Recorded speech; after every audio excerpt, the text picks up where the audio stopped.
Viewers, meshy Green's में आपका स्वागत है। आज हम बात करेंगे कि टैरो यानी अरबी को किस तरह से उगाया जाता है ना। इस छोटी सी वीडियो में हम सारे ही टॉपिक क्लियर करेंगे।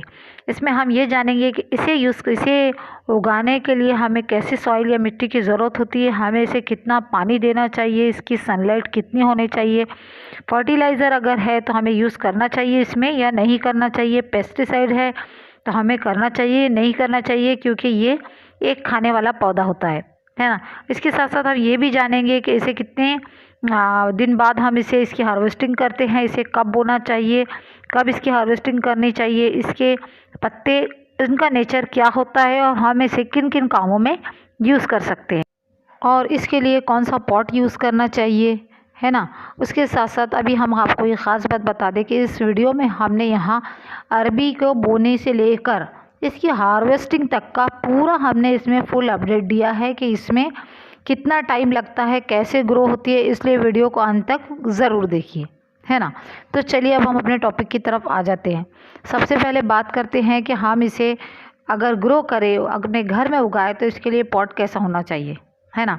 तो सबसे पहले आप ये जान लीजिए कि अगर हम इसे ज़मीन में नहीं, अगर हम अपने घर में किसी गमले में ग्रो करना चाहिए तो गमले का साइज़ काफ़ी बड़ा होना चाहिए, क्योंकि अगर हम छोटा गमला अगर यूज़ करेंगे तो देखिए हमें इसके पत्ते तो बहुत आसानी से मिल जाते हैं, लेकिन इसके ट्यूबर्स को ग्रो होने के लिए या हमें अगर अच्छी अरबी चाहिए जो अंदर के अंदर बढ़ती जाती है, तो उसके लिए हमें बड़ा सा पॉट यूज़ करना चाहिए। जितना बड़ा पॉट होगा हमें उतने उसके ट्यूबर्स बहुत ही अच्छे मिलेंगे। छोटे पॉट्स में क्या होता है कि ट्यूबर्स उतने अच्छी तरह से नहीं ग्रो हो पाते और बहुत छोटी छोटी अरबी निकलती है। इसलिए आप अंदाजे से आप ये सोचिए कि अगर आपको पॉट यूज़ करना है तो आप कम से कम 18 से 20 इंची का ये बड़ा चौड़ा वाला गमला या पॉट आप यूज़ कर लीजिए। हमने ये प्लास्टिक का गमला यूज़ किया है, या अगर आपको गमला मिट्टी का यूज़ करना है तो आप 10 से 12 इंची का बड़ा गमला यूज़ कर सकते हैं, है ना। अब बात करते हैं कि इसके लिए सॉइल कैसी होना चाहिए। तो इसके लिए बहुत ही नेग्लेक्टेड प्लांट होता है, कहीं भी आराम से इसकी ग्रोथ हो जाती है। तो बहुत से लोग तो इसे सैंड में भी ग्रो करते हैं, लेकिन हम अगर अच्छी तरह से इसे करना चाहते हैं तो आपको 50% आपको गार्डन सॉइल लेना है और 30% आपको इसमें वर्मी कंपोस्ट लेना है और 20% हम इसमें रेत या नदी की जो बालू होती है हम वो यूज़ कर सकते हैं, है ना।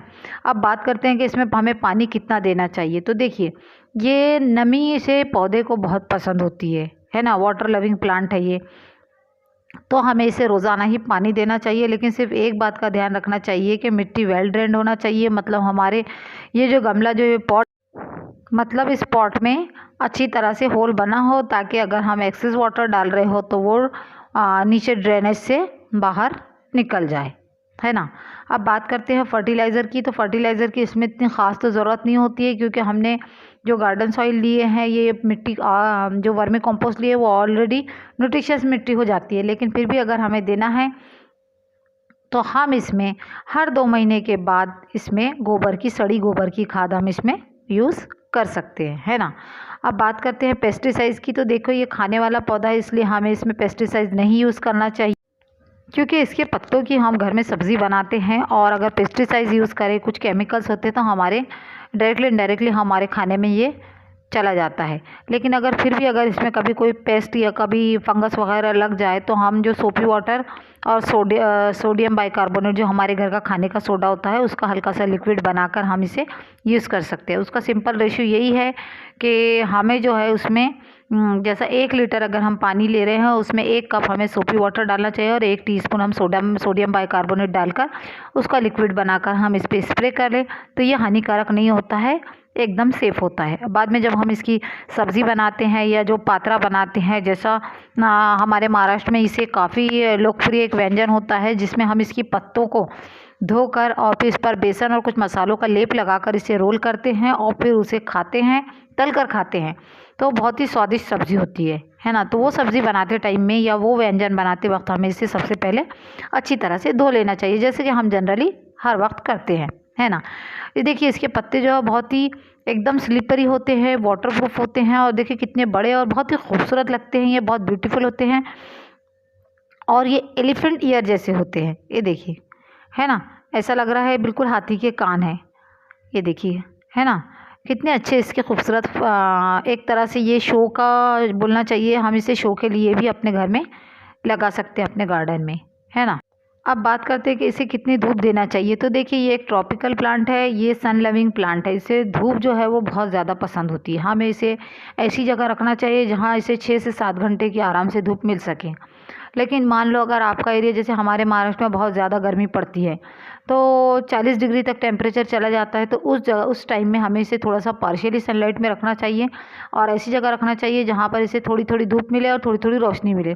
क्योंकि अगर ज़्यादा धूप बहुत ज़्यादा इसमें टेम्परेचर में रखेंगे तो इसके जो अंदर के जो ट्यूब्स है वो ख़राब होने का, जलने का ख़तरा बना रहता है। साथ ही साथ इसके जो पत्ते हैं वो झुलस जाते हैं, क्योंकि इसके पत्ते काफ़ी नाजुक होते हैं, है ना। तो चलिए अब हम इस वीडियो के अहम पार्ट की तरफ आ जाते हैं कि ये जो इतने सारे पत्ते और इतनी अच्छी जो इसकी ग्रोथ हुई है वो कैसे हुई है। तो चलिए अब हम देखते हैं कि हमने इसे जब उगाए थे तब से लेके अब तक का इसका पूरा सफ़र कैसा है और ये किस तरह से उगाया जाता है। तो चलिए वीडियो के अहम पार्ट की तरफ हम आ जाते हैं। ये देखिए, इसके लिए हमने ये बहुत बड़ा एक पॉट ही हमने यूज़ किया है। इसमें हमने छेद भी कर दिए हैं और ये हमारी अरबी के ट्यूब्स है। अरबी विटामिन्स, मिनरल्स और कार्बोहाइड्रेट से भरपूर होती है और सबसे ज़्यादा पौष्टिक या न्यूट्रिशियस सब्जियों में से एक होती है। इसे उगाना बहुत ही आसान होता है। इसे हम इस पॉट में उगाएंगे और चाहे तो हम ज़मीन में भी उगा सकते हैं और इसे पॉट में भी। ये हमने बड़ा सा एक पॉट लिया है और इसके अंदर अब हम क्या करना है कि हमें इसके अंदर हम भुरभुरी मिट्टी या जो हमने सॉइल मिक्स तैयार किया है वो हम डाल देंगे। ये देखिए हमने इसके अंदर डाल दिया है। इसमें गार्डन सॉइल है 50% जैसा कि हमने पहले बताया, और 30% में वर्मी कंपोस्ट है, 20% हमने इसमें फर्टिलाइज़र यूज़ किया है ना। और देखिए थोड़ी सी हमने एक मुट्ठी इसमें हमने गोबर की खाद भी डाल दिया था और नीम खली का पाउडर भी डाल दिया था, क्योंकि अगर इसमें बारिश का समय है और अगर इसमें फंगस लग जाएंगी तो ये उसे बचाता है। ये देखिए इसे लगाने के लिए हमने ये ऐसी ट्यूब्स इसमें यूज़ करना चाहिए, ट्यूबर्स इसमें यूज़ करना चाहिए जो अंकुरित हो। जी देखिए हमें इसे इस साइड से लगाना चाहिए, ऊपर की तरफ से, नीचे की तरफ से नहीं लगाना चाहिए। और अगर आपको नहीं समझ रहा है तो आप ऐसे ही उसे किसी भी तरफ से छोड़ दीजिए, वो कहीं से भी आड़ा तिरछा कहीं से भी वो ग्रो हो जाती है ना। इसे मॉइस्चर बहुत पसंद होता है और ज़रा सी नमी मिलने पर इस पर स्प्राउटिंग शुरू हो जाती है। इसलिए हमें ऐसा नहीं सोचना चाहिए कि अगर हम इस साइड से उगाए तो ये उगेंगी या नहीं उगेंगी। इसे ग्रो करने के लिए हमें फ्रेश, हेल्थी और बड़े बड़े ट्यूबर्स का यूज़ करना चाहिए। और देखा जाए तो वैसे अरबी को हम साल भर भी उगा सकते हैं, लेकिन फरवरी, मार्च, जून, जुलाई और अगस्त इसके लिए बेस्ट टाइम होता है। और अभी जून का मंथ चल रहा है ना। तो चलिए अब हम इसे धीरे धीरे करके इसमें उगा देते। अरबी को कभी भी 2 इंची गहराई में ना उगाना चाहिए, चाहे आप ज़मीन में उगा रहे हो या पॉट में उगा रहे हो, है ना। ये देखिए हमने इसे 2 इंची की गहराई में नीचे की तरफ कर दिया है। अब हमें क्या करना है कि हमें जो इसकी मिट्टी है वो इसके ऊपर 2 इंची की मिट्टी और ऊपर से इस पर डाल देना चाहिए। बस ये ध्यान रखना चाहिए कि मिट्टी जो है वो एकदम चिकनी ना हो, थोड़ी भुरभुरी हो। और अगर आपके पास चिकनी मिट्टी है तो आप उसके अंदर रेत या बालू का यूज़ कर सकते हैं। तो देखिए हमने इसके ऊपर मिट्टी जमा दिए हैं और अब हम इसे हल्का सा पानी देंगे। और अभी ये मिट्टी तो काफ़ी गीली है, इसलिए हमें इसे पानी देने की ज़रूरत नहीं है। इसे हमने ऐसी ज़्यादा मिट्टी का लोड इसके ऊपर डालना नहीं है, अदरवाइज़ इसके जो ट्यूबर्स है वो अंदर सड़ने का ख़तरा बना रहता है ना। 1 महीना हो चुका है और चलिए अब हम देखते हैं कि हमारा टेरो प्लांट यानी अरबी का पौधा कहाँ तक पहुँचा है ना। ये देखिए हमारा अरबी का प्लांट काफ़ी अच्छा ग्रो कर रहा है और इसमें देखिए छोटे छोटे पत्ते भी निकल कर आ गए हैं। 1 महीने के अंदर इसका बहुत ही अमेजिंग रिज़ल्ट मिला है। और मेरे ख्याल से जितने भी ट्यूबर्स थे वो सभी कुछ यहाँ ग्रो हुए हैं, है ना। सब में स्प्राउटिंग थी, इसलिए ऑब्वियसली सभी के धीरे धीरे पौधे बन गए हैं और कोई पत्ता बड़ा है कोई छोटा है। 2 महीने हो गए हैं। चलिए अब देखते हैं कि हमारे इस टेरो प्लांट ने कितनी तरक्की की है। ये देखिए बहुत ही अच्छा इसका रिज़ल्ट मिला है हमें। 2 महीने के बाद ये चारों तरफ फूल पत्तों से घिर गया है और ये देखिए बड़े बड़े इसके अंदर शानदार हरे भरे पत्ते आ गए हैं। अब ये जो छोटे छोटे बारीक पत्ते हैं इन्हें हम बड़े होने का थोड़ा सा मौका देंगे। जब ये भी बड़े हो जाएंगे तो तब हम इनकी हार्वेस्टिंग कर लेंगे। और हार्वेस्टिंग करने का सिंपल यही है कि इसकी हार्वेस्टिंग करने के बाद इसके जो पत्ते हैं वो हम सब्ज़ी के तौर पे यूज़ कर लेंगे, है ना। और उसके बाद इसके अंदर जो हमें ट्यूब्स मिलेंगे उसे हम ऑब्वियसली सब्ज़ी के लिए यूज़ करते हैं, उसे सब्ज़ी बना के खाते हैं, बहुत ही पौष्टिक और अच्छी सब्ज़ी होती है ना। इसे अगर हमें हार्वेस्टिंग करना है तो देखिए कैसे करते हैं हार्वेस्टिंग, इससे भी हम ये टॉपिक भी कवर कर लेते हैं। तो इसका सिंपल तरीका ये है कि हमें इसे पानी देना बंद कर देना होता है। पहले हम पत्तों की हार्वेस्टिंग करते हैं, फिर धीरे धीरे इसका पानी देना हम बंद कर देते हैं। ये अपने आप ड्राई हो जाता है। ड्राई होने के बाद ये पौधा जब मर जाता है तब हम इसके अंदर से मिट्टी को हटाकर इसके ट्यूबर्स को हासिल कर लेते हैं, है ना। तो आज की वीडियो में इतना ही। Thanks for watching. God bless you. Bye bye.